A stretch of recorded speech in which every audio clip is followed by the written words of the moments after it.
Timbog ang isang lalaki na nahuling nagbebenta ng baril na ninakaw umano sa isang gwardya noong nakarang buwan.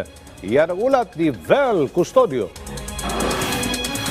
Walang kawala ang lalaking ito matapos mabistong nagbebenta ng nakaw na baril sa barangay Pasong Tamo, Quezon City. In-inform ako ng mga operatiba natin habang nasa labas sila nagro-ronda. Tapos sir, may impormasyon kaming na-receive na may nagbebenta ng sa Luzon ng baril. So sabi ko baka yan na yung ninakaw na baril na security guard. Mayo na i-report ng gwardiya ang ninakaw sa kanyang baril, kaya nagsagawa ng follow-up operation ng mga pulis para matrace ang kawatan.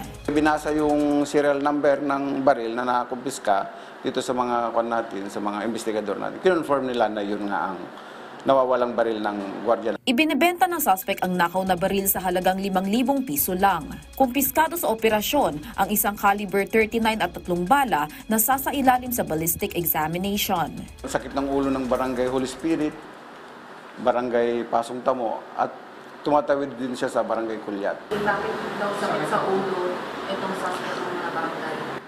Ito lagi daw nagnanakaw, laging involved sa pagnanakaw dito sa barangay Holy Spirit at sa barangay Kuan. Hindi lang nila maaktuhan ang taong to. So parang involved din sa 911 po, sa drugs. Opo. So, gumagamit din siya. Itinanggi pa ng suspect ang akusasyon nung una pero umamin din. Nagawa raw niya magnakaw dahil gipit. Tipo yun to.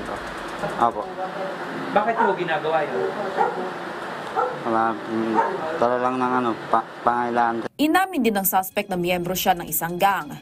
Vine-verify pa ng mga pulis kung may dati nang naging record ang suspect. Haharapin niya ang kasong paglabag sa Comprehensive Firearms and Ammunition Regulations Act at Anti-Fencing Law.